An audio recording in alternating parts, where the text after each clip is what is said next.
Dos grandes intelectuales de nuestro país, dos grandes historiadores, dos grandes amigos que piensan distinto en un montón de temas, pero eso no significa un problema. Diálogos entre Ana Ribeiro y Gerardo Caetano. Diálogos que fueron guiados por el periodista y escritor Pablo Cohen, que forman parte de un interesante libro. De esto estaremos hablando hoy.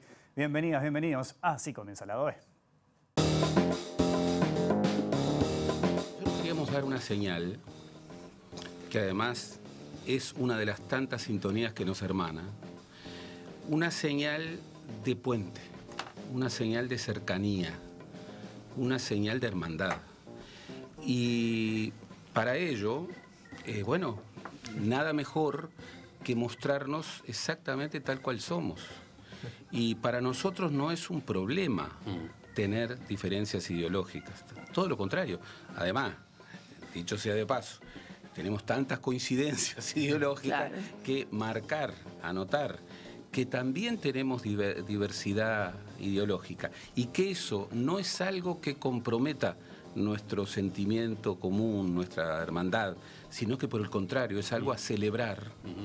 Creo que los dos lo sentíamos mucho. Yo siempre he creído, y creo todavía, que no hay mejor encuentro que el reencuentro, ¿no?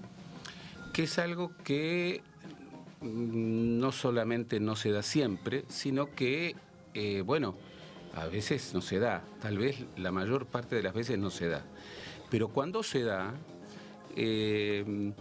no solamente que se resuelven los malos entendidos, sino que se genera un vínculo muy, muy especial.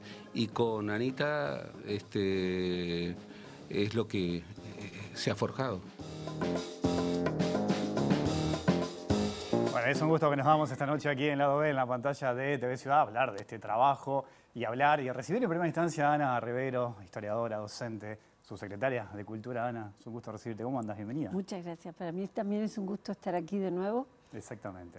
Y que sea por un libro. Exactamente. Eso es lo más lindo. Es lindo, es un lindo libro que, bueno, es el responsable Pablo Cohen. ¿Cómo andas, Pablo? Escritor, periodista. ¿Andás bien, Pablo? Muy bien, es un gusto estar acá también. Bueno, precisamente este es el libro del que mencionaba recién, Diálogos en Espejo. Estos diálogos muy ricos, muy jugosos, ya vamos a hablar de eso, que guió Pablo, bueno, que tienen a Ana y a Gerardo como protagonista. ¿El nombre es tuyo, Ana, Diálogos en Espejo? ¿Lo tiraste vos el nombre ahí? Sí, lo tiré. Yo soy eso, titulera. ¿no? Gran tituladora. Soy titulera. Pero viene perfecto, encaja perfecto esto. Y además al principio lo tiro, ¿no? Ah, ¿fue al principio? Sí. Yo preciso titular al principio, si no es como que no puedo Después pensar. no podés. Sí, siempre, a los libros siempre le pongo el título al principio. Y siento como una alegría y un alivio. Cuando tengo todo. el título, ya está, es como que ya sé de qué va la cosa. Ajá, ¿Qué tipo de animal va a ser este libro? Ya lo está. tengo. Bueno, los animales forman parte de tu vida, o sea que te gustan mucho. Sí, los animales. me encantan. Y la naturaleza también. Pablo, empezaste en marzo de 2022, terminás en agosto de este año. Exacto. Yo te debo confesar que sentí un poquito de envidia, porque uno cuando lee el libro, obviamente que Ana y Gerardo son muy amigos, los diálogos son muy fluidos, hay mucho humor, hay muchas risas, hay un intercambio jugoso. Vos lo guías muy bien porque hay preguntas muy buenas, referencias históricas, políticas muy interesantes que hacen que ellos dos exploten. Pero además, bueno, se dan la mano en el sentido de las diferencias y muchas cosas que están de acuerdo también. ¿Cómo fue ese proceso de este trabajo? Bueno, buena pregunta. Fue un proceso muy lindo, muy rico, muy entrañable desde el punto de vista afectivo. Muy, muy lindo porque, ¿qué es lo que yo quería? Primero quería ver, ya conocía un poco, pero cómo era esa relación tan linda, tan profunda. La amistad, uno va aprendiendo con los años que tiene que ver con el afecto, no tanto con las coincidencias. ¿Viste cuando dicen, él es amigo mío porque piensa lo mismo que yo? No tiene nada que ver. ¿Tú querés a alguien o no lo querés? Y entonces yo lo que quería era invitar a la gente a esa mesa en la que estábamos los tres y que el lector se sentara con nosotros y discutiera con nosotros y dijera, esto no, esto sí, pero en todo caso que se sintiera como un interlocutor más válido y que formara parte de ese ambiente tan cálido. Así que fue muy lindo. Primero fue un proceso, te diría, más bien cultural e intelectual, en el sentido que la primera parte tiene esa tónica relacionada con las raíces de Ana y de Gerardo, porque entendí un poco tarde que para entender, justamente para comprender la manera en que ellos conciben la historia, era importante entender su historia personal y su historia afectiva. Entonces, los historiadores que lo formaron, los mentores, el mundo intelectual en que se criaron, ¿no? Y después, la segunda parte es más, están los historiadores que no pierden rigor, pero también los ciudadanos, Ana y Gerardo. Y va en un increyendo emocional hasta llegar al final. Entonces fue un proceso muy lindo porque creo que fuimos madurando en ese proceso y en el último capítulo nos emocionamos los tres mucho y la verdad es que fue precioso. Ana, en un momento Pablo trae algo muy interesante que es el valor de los documentos, ¿no? Y allí aparece la intencionalidad de los documentos. Y vos decís algo que a mí me encantó, y es que los documentos son verdaderos y falsos a la vez. Claro. ¿Cómo es eso? Y sí, porque uno cuando escribe rara vez no está pensando en esa muchacha tan esquiva que es la posteridad. Que en realidad cuando a uno le toca la de uno, uno ya no está. Entonces, a mí siempre me pareció un espacio tan vano, pero bueno, obsesiona a casi todo el mundo, sobre todo cuando se tienen capacidad de decisión, de poder, cuando se está en los primeros escenarios. Entonces, cuando alguien genera algo pensando en la posteridad, siempre está tratando de pintar lo mejor de sí. Pero también cuando está tratando de enamorar a otra persona, para decirte una cosa mucho más doméstica y que le corresponde a cualquiera tenga o no poder en este mundo, ¿no? Entonces, es difícil evaluar cuando se dice lo auténtico, despojadamente, a cuando se está construyendo una imagen pública a través de lo que se dice de uno, de una batalla, de una situación, de un expediente. Entonces, en ese sentido, todos los documentos son un poco falsos. Pero cuando tú estás frente a un documento que es una falsificación absoluta, tiene una verdad profunda. Es, ¿para qué se hizo esta falsificación? ¿A quién quieren engañar? ¿Qué quieren conseguir? Eso es una verdad total. Entonces, ningún documento deja de tener rasgos de autenticidad y de falsedad a la vez. Muy buena explicación. De hecho, Gerardo te dice, te cita una frase tuya que es: la posteridad es una señora muy cruel. Y te hace el chiste diciendo, viste que yo te leo, Anita, ¿no? Te dice claro. que te tenía muy leída. Hay otra cosa que me gusta mucho que profundizás, es eso de que uno debe enamorarse de las ideas y no de los personajes, en realidad, ¿no? Bueno, en realidad creo que es al revés. Debe enamorarse ¿Sí? de los Para personajes Ana, y no de las ideas. Ahí hay una diferencia entre ellos. Ahí Gerardo dice Ahí de marca las la ideas diferencia con también. Gerardo, ahí está. Claro, yo digo no, de los personajes. Porque cuando tú te enamoras de un personaje, quiere decir que te encantan sus contradicciones. Es como cuando ves una película o seguís a un actor o seguís una saga. Entonces decís, esto me encanta, pero me encanta porque me aterroriza, me encanta porque veo un mundo cruel al que no tengo acceso si no es por medio de la llegada a la ficción. O sea, no es que estés moralmente de acuerdo con todo lo que hace, es que eso te interesa, te mantiene entretenido. Bueno, cuando pensás en la elección que hace un historiador de un personaje, es una especie de tratamiento íntimo que haces con un personaje. Porque yo he leído de y sobre Artigas una cantidad de cosas que no he leído sobre gente que está íntimamente vinculada a mí y forma parte de mi grupo familiar. Claro. No lo conocí. Sin embargo, después de leerte, yo qué sé, miles de documentos en 38 tomos, sentís que estuviste algo cerca. Entonces, estableces una relación. El personaje te importa y no significa que siempre lo aplaudas. Significa que te interesa, o sea, que que te la clave conmueve. es decir, enamorarse del personaje, pero que puedas decir, mira toda la locura que hizo fulano, mengano, en realidad, ¿no? Por supuesto. Yo siempre lo he dicho públicamente varias veces.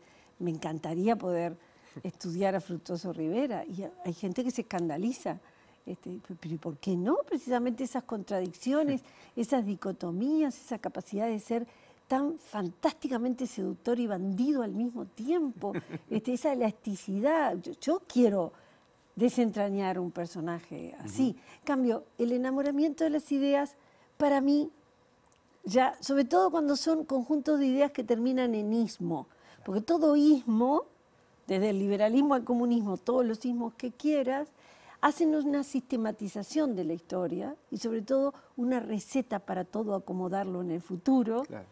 Que te torna un poco intolerante, te quita elasticidad porque te rige por principios que estás todo el tiempo tratando de comprobar que se cumplen. Entonces, la historia y la realidad siempre es bastante más complicada y yo tengo especial animadversión contra la gente que cree que la realidad se equivoca y determinado libro convertido en Biblia sagrada es la regla para todas las cosas. Entonces, el enamorarse de las ideas, a mí, yo allí establecería distancia. Respecto al personaje, no, porque es finito, porque es abordable, porque es humano, porque tiene falencia, porque un día se te muere, porque tiene contradictores. Un conjunto de ideas es una cosa más difícil de combatir. Yo ahí no entregaría el corazón. Pablo, en el libro queda presente y se habla de tender puentes. De Sí. hecho, ¿no? Se menciona también el ejemplo de la Argentina con la grieta, las diferencias que puedan existir. Ana y Gerardo son un ejemplo de que pueden pensar distinto en un montón de temas. Son amigos, se sientan a hablar, conversan, intercambian, aprenden uno de otro también. Eso estuvo presente a lo largo de toda la conversación y fue el espíritu, además, el hecho de tender puentes, ¿no? Sí, sí. Yo creo que no es casual que los tres hayamos sido tan amigos de Carlos Maggi, que era un ejemplo en ese sentido. Un ejemplo, ¿no?, a la hora de tender puentes, y una persona verdaderamente querida por todos, por su espíritu, precisamente, por su nobleza. Entonces, sí, sin duda que estuvo presente. Siempre es importante, quizá en este momento más que en los últimos años. Ninguno de los tres piensa que haya una grieta como tal en el sentido en que se entiende la palabra grieta en la Argentina, pero sí un grado de polarización que antes no existía. Entonces es importante, ahora que se reafirman los propios prejuicios, la autoverdad, los sesgos de confirmación, es muy importante tender puentes, no desde, una altura moralista, como si uno fuera un cura y le enseñara al mundo. No somos moralistas, pero ellos tienen mucha calidad moral y sobre todo tienen calidad humana. Entonces, cuando tenés calidad humana y tenés afecto por otra persona, no importan tanto las diferencias, pero iría más allá. Este libro no es un gesto, vos lo sabés, es un libro potente, ¿no?, con muchas polémicas. Y entonces quiere decir que podés discutir fuerte y seguir siendo tan amigos. Yo a veces decía, ahora se pelean. Nunca se peleaban, nunca se peleaban. Y creo que eso verdaderamente es importante. Hace poco en la radio, en una pausa, Gerardo me contó lo que hacía en el verano. Yo sé que vos también lo coinciden. Sí. Que solo leen novelas. Sí, sí. No, solo novelas, ¿no? Sí. Fue muy gracioso el día que los dos descubrimos que Que lo hacían hacíamos lo no lo habían mismo. conversado, o sea, descubrieron que hacían lo mismo. Sí. Y se intercambian, de hecho, algunas o no. Se Sí, hablan. claro, o nos recomendamos. Ajá. Porque intercambiar significaría prestar y los dos. Y son medio, claro, es difícil, viste, que lo de prestar. Son los libros. terribles. ¿Sí? Ahora, hay algo interesante ahí, porque obviamente en las novelas el autor separa la ficción, inventa, algo que los historiadores obviamente no lo pueden hacer. ¿Qué te da? Meter El las historiador novelas no en el- puede inventar, pero precisa imaginar. Bueno, por eso hay un punto Ese es de el contacto ahí. punto de reunión con ¿Y la vos ficción. encontrás ahí un refugio en eso? Pero por claro, vos ejemplo? tenés que ejercitar la capacidad de imaginarte, porque si no, vos nunca podés reconstruir el pasado.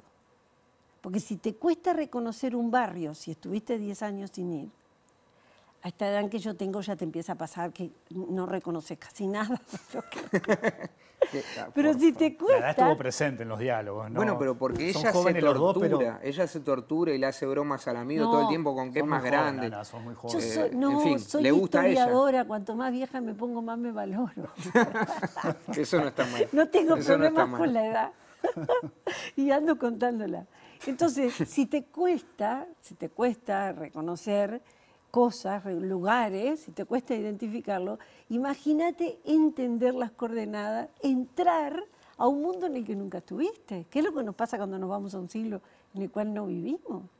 Entonces, tenés que tener una capacidad de imaginación muy grande, sobre todo porque vos vas a tratar con una sociedad que cortejaba distinto, comía distintas cosas, usaba distinto el lenguaje.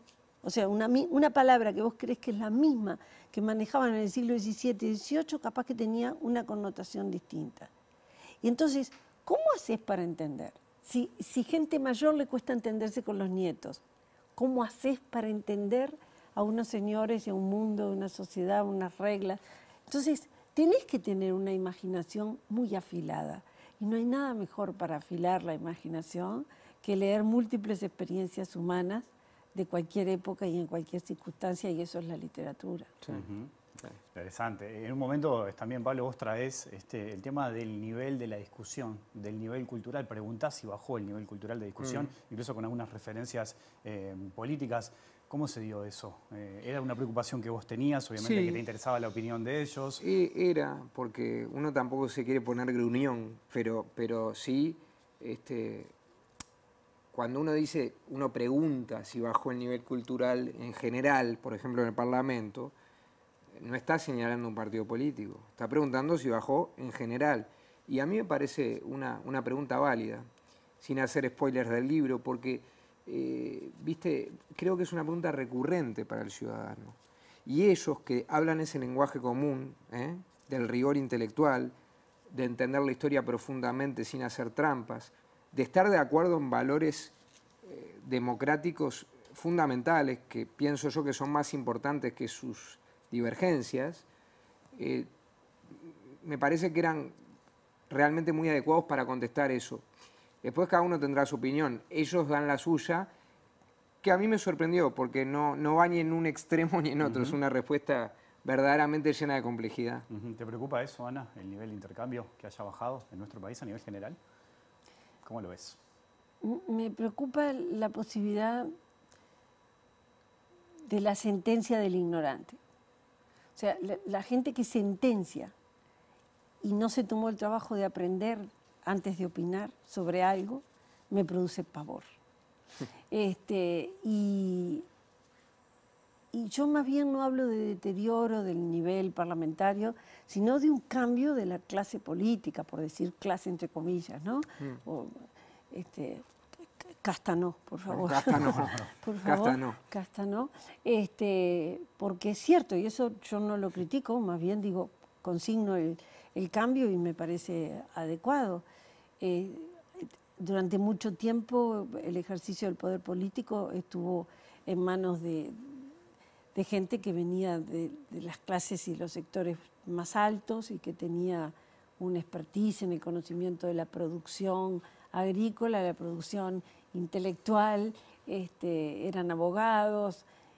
Y luego eso va cambiando y me parece fantástico. No solamente ingresan los hijos de los inmigrantes, y un Sanguinetti es una prueba de eso, con su apellido italiano y con su enorme capacidad intelectual, sino que últimamente los cambios fueron más allá todavía, y tú puedes decir, bueno, gente que empezó su carrera pública en el sindicalismo y que un día se sienta con su experiencia obrera a lidiar con las leyes y la estructura de gobierno de un país democrático republicano con una frondosidad institucional importante. Entonces, eso a mí no me preocupa, me parece bien, está bien. Eso no es necesariamente sinónimo de que se baje el nivel.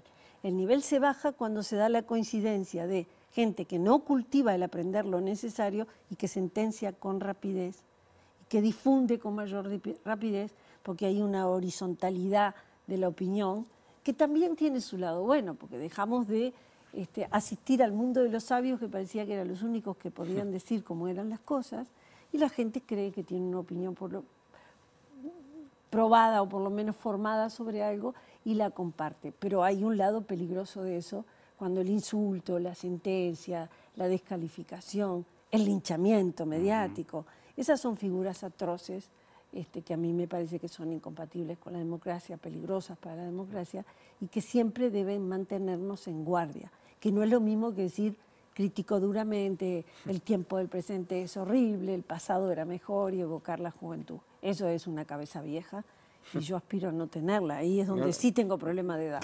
No quisiera tener una cabeza vieja. No vamos a spoilear demasiado el libro, pero en el capítulo 2, Pablo, vos traes un concepto que es muy interesante y es el de historiador militante. Y vos, Ana, regalás una reflexión brillante de ahí. Mirá, yo ya no me acuerdo tanto. ¿No te acordás lo que dijiste? Que no. Pero si yo te pregunto, tomo lo que preguntó Pablo en ese momento. ¿Qué te genera cuando se habla de ¿Qué dijiste, Santi, historiador militante? Fue así. Bueno, esto es lo lindo de las entrevistas de Wilmar, porque son así, son así. Yo te pregunté a ti y también a Gerardo si de verdad era válido hablar de historiadores militantes o no. Gerardo dijo que que no existía el historiador militante. No, claro. Y tú fuiste por esa línea, pero con tus propios pensamientos. Pero ahora contesta lo que quieras. Si querés, intercambiamos la silla. Vení por acá, Pablo. No, no. Yo me quedo al lado de Ana y te escucho ahí. No, por favor. Pero fue un término interesante. ¿Te acordás más o menos? Sí, claro. Me acuerdo conceptualmente de lo que pienso. El historiador puede ser militante de su propia profesión y más nada. Claro. Lo demás tenés que tener la capacidad para, aunque te duelan prendas, llego hasta ahí y la prueba documental y lo que finalmente creo que es la verdad tiene que ser la que prime por sobre todas las cosas. Un poco Pablo también lo traía a partir de la polémica que se había generado con el libro de Carlitos de Masi, con la inclusión del libro también de Sanguinetti. Ese es otro tema, y un poco lo que se había generado a partir, ¿no? En ese momento se había escuchado mucho, habían acusaciones de todo tipo, y el valor del historiador era importante destacar en ese Pero sentido, el valor del historiador, la libertad del historiador, la obligación del historiador con el intento de ser objetivo sabiendo que nunca se logra, porque tú sos hijo de tu tiempo y ves lo que podés, porque siempre insisto en esto, se ve desde el cerebro y el cerebro está en una circunstancia histórica determinada. Uno ve lo que puede y no lo que de pronto quisiera. Uno quisiera ver la verdad, uno cree que llega a una verdad. Esa verdad a la que uno cree llegar, que es objetiva para uno, esa es la que tiene que defender. Pero tiene que defenderse a sí mismo. Y si 10 años después cambió de idea, 20 años después cambió de idea, 3 meses después revisó un concepto, en el momento que va a editar, aparece alguien con un documento que le prueba que hay una cosa equivocada. Tiene que tener la honestidad de decir, paro, reflexiono, me corrijo, hago mea culpa, por lo menos me lo cuestiono y lo vuelvo a pensar. La historia no es un lugar para sentencias altisonantes, no debería serlo. Tuvimos bastante de esas historias, fueron muy importantes en el momento que nos conformábamos como Estado-nación. Había que decirle a este país que tenía posibilidad, viabilidad y sentido de ser.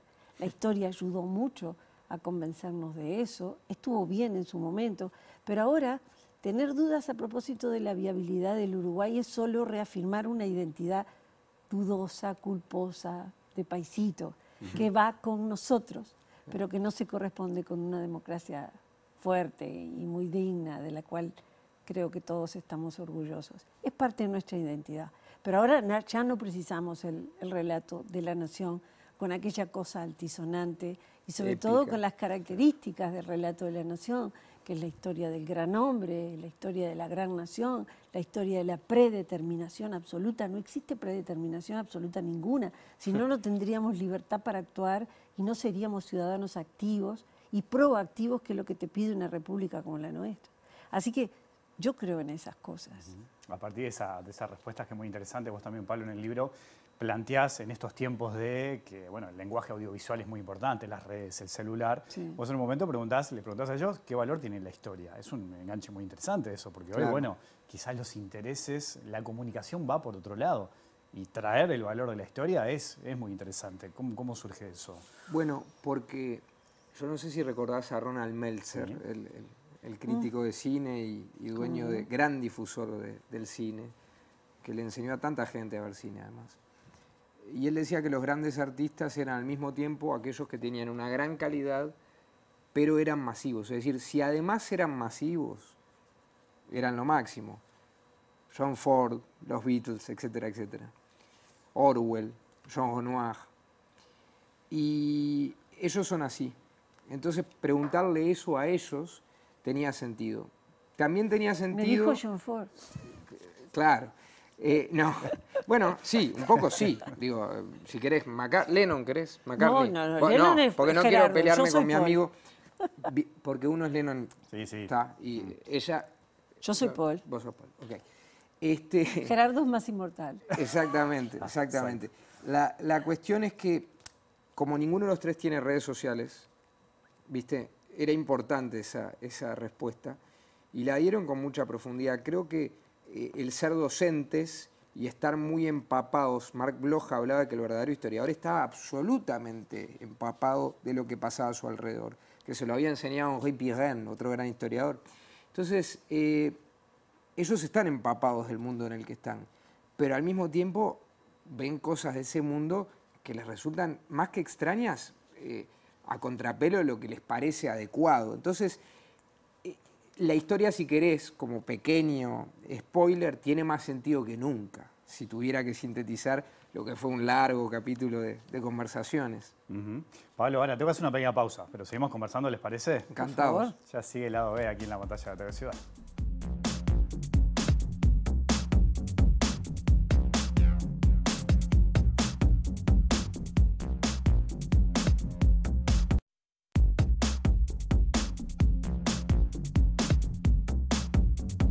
Seguimos aquí en lado B en la pantalla de TV Ciudad conversando con Ana Ribeiro y Pablo Cohen a propósito de este libro Diálogos en Espejo, con Gerardo Catano también como protagonista. Hoy me quedé pensando lo que decías, Ana, a propósito del rol del historiador, ¿no? Y me quedé pensando en que una clave también es que el historiador esté todo el tiempo revisándose y corrigiéndose, ¿no? Claro. Aparte para poder desempeñar su tarea. Porque estás siempre aprendiendo. No parás de leer, no parás de estudiar, no parás de sumar documentos y no parás de conectar cosas. Y además vos podés tener delante un papel y no tiene valor para ti. Hasta que un día averiguás otra cosa y es como una luz que ilumina esto. Ah, mirá lo que esto tenía dentro y yo no lo había visto. Porque los documentos por sí solos no hablan, les tenés que hacer la pregunta adecuada. Cuando le haces la pregunta adecuada es como tocar un botón, te cuenta todo. Pero entonces vos no dejás de revisar incluso lo que ya leíste, lo que ya aprendiste, los documentos que ya vistes. Es una tarea de nunca acabar. Fantástica, nunca te quedás desempleado. Eso te iba a decir, es una actividad permanente, ¿no? Sí, es lindísima. Yo soy una fanática de lo que elegí como profesión en la vida. Ajá. Paola, vos vas también a la infancia de ellos, hoy hablabas de la vida, sus afectos, sus maestros. Sí. Lográs que Ana te diga algo muy interesante y es que ella de chica agarraba el diccionario, aprendía una palabra por día y después trataba como de aplicarla en la conversación. A veces salía bien, a veces no. Salió siempre bien hasta una palabra. ¿Cuál fue la palabra? Yo tendría 7 años, 8, no más de 9, ahí. Y mi madre dijo no sé qué cosa, y yo dije, ay mamá, no tenés pudor. Y pudor, ay, ay, ay. ¿Viste? En vez de decir, ay mami, no tenés vergüenza. Claro, pudor, dije, todo el mundo me dijo, pudor. Y ahí dije, ay, la embarré, la había usado mal. Bueno, pero el resto funcionaron todas. Claro, pero era un juego conmigo misma. Ajá. Porque mi madre dormía la siesta, religiosamente. Nunca menos de 1 hora y media y hasta 2. Era una dormilona. Entonces, y no teníamos que hacer ruido. Mi hermano más chico y yo, los mayores ya se habían casado. Yo tuve 3 hermanos. Me queda el más chico, Víctor. Y entonces, claro, los 2 más chicos que estábamos en casa, los demás ya trabajaban, después se casaron, entonces nos teníamos que quedar callados. Claro. Jugábamos a las almacenes. Entonces, mi mamá nos daba permiso, agarrábamos papeles y envolvíamos, yo le vendía, a veces era yo la que compraba, todo en silencio. Y la mayor parte de las veces yo jugaba con un diccionario gordo, precioso, que todavía conservo. ¿Todavía lo tenés? Pero, claro, es una joya para mí ese diccionario. Y me lo había regalado papá y le había hecho una cubierta de cuero. Y bueno, claro que lo guardo, le tengo enorme significación para mí tiene. Entonces yo buscaba letras diminutas, nada se imprime hoy en esa letra, pero diminutas, ¿sí? Entonces buscaba una palabra, la voy a usar, a ver si la entendí, la voy a usar. Entonces, pues yo después le decía a mis alumnos, es como ustedes llevan un taller mecánico, un auto, donde solamente tienen un gato y una pinza, van a ir a uno que tenga de todo, un buen foso, ¿no? O sea, cuanto más palabras tengan, mejor van a hacer su trabajo. Las palabras son esenciales. Yo amo las palabras. Entonces siempre fui una obsesiva del diccionario. Mis hijos jamás usaron porque dicen que para qué si teníamos a mamá. Entonces yo estaba haciendo la cena, mamá, ¿qué es tal cosa? No precisaron usarlo, pero yo le pondría a cada persona un diccionario en la cartera. Claro, es una linda historia. A mí me da la sensación, Pablo, que te dio como curiosidad ir un poco también a la vida de ellos, más allá de su carrera profesional, a ver con qué te encontrás, como por ejemplo esto que acaba de contar Ana, ¿no? Esto tiene que ver con el nombre de este programa. Digo, un libro de entrevistas en profundidad, sin un lado B, no es un libro de entrevistas. Puede ser un cuestionario, puede ser una larga conversación, pero no es una entrevista periodística, con alma, con la esencia del entrevistado. Y entonces el lado B está al final. A Ana ese lado B de Ana es un poco más conocido públicamente, no tanto en lo que dijiste antes respecto de su pasión por la naturaleza, y ni te digo respecto de los caballos, pero en relación a Gerardo, Gerardo es una persona más reservada y más pudorosa, y yo dije, es fundamental que se muestre como es, porque es un tipo noble, con buen corazón, con afectos verdaderamente, una manera de sentir la afectividad preciosa. Entonces a mí me encantó escuchar a Gerardo hablando de su maestro, José Pedro Barrán. Sí. Me encantó escucharlo hablar de su hermano, Roberto, que falleció, de sus papis, de su tía, porque me parece que eso explica mucho al historiador que todos admiramos. Y si no entendés a la persona, no vas a disfrutar tanto al historiador. Entonces, me dio mucho placer y, como te digo, era fundamental, no estaba seguro de poder lograrlo, pero si lo logré fue porque tuvieron la paciencia de aguantar 7 encuentros de hasta 3 horas cada uno. Ah, mirá. 7 encuentros de 3 horas. Hasta 3 horas. Hasta 3 horas. Recuerdo, Ana, el año pasado te recibí en una entrevista preciosa hablando de Jorge Larrañaga, ¿no? Y bueno, vos lo has dicho públicamente, te definías como una mujer de izquierda, después te blanqueaste eso mismo, así lo definís de esa. Me blanqueó Larrañaga. Y bueno, a propósito de eso mismo, ¿no? Obviamente la figura de Jorge Larrañaga fue muy importante en ese Sí. proceso. ¿Te sentiste juzgada, por ejemplo, por eso? Ah, sí, claro. Sí. No es que me sentí, me juzgaron. Sí, mucha gente sí. Ujú, Pero bueno, no importa. Ya está. ujú. Era No. un precio a pagar. Sí, lo traigo por eso un poco de esto que hablamos y el espíritu del libro, de sentarse a Sí. hablar de las diferencias, de la tolerancia, algo que vos mencionaste, La que vos también, Pablo, que es fundamental en esto, porque también en el libro hay un montón de cosas, ¿no? Se habla de política, se habla de los expresidentes, se habla del presidente actual, se habla de Milei, se habla de un montón de referentes. De Milei antes de la que ganara. política. Sí. Exactamente, sí, le había ido muy bien en las PASO, Bien. además, Muy bien, ¿no? y punto, no teníamos más datos. Exactamente, de la grieta en la Argentina. Y en los diálogos, esa tolerancia y esos puentes de los que hablábamos hoy estaba presente. Por eso lo traía en este sentido, en la actualidad y lo que vivieron ustedes, en este caso lo que vivías vos. ¿Sentiste que ahí no hubo, que no hay tolerancia, por ejemplo, en una decisión de esas? No, a ver, la sociedad puede manifestar tolerancia o intolerancia. Y siempre hay gente intolerante, en todos los ámbitos y en todos los partidos. Y por suerte siempre hay gente tolerante, que puede entender que alguien cambie o que elija una cosa distinta, aún sintiendo que no se traiciona a sí misma, que es lo que me pasa a mí. Claro. Yo siento que tengo coherencia conmigo misma. Los demás piensan que no, o algunos piensan que no, porque hice un cambio aparentemente importante en términos políticos, partidarios. Pero la intolerancia no solo se manifiesta respecto a la política, ¿no? Y eso es algo que hay que entender, porque a veces puede ser peor en aspectos aún más delicados que la política, en cosas más personales.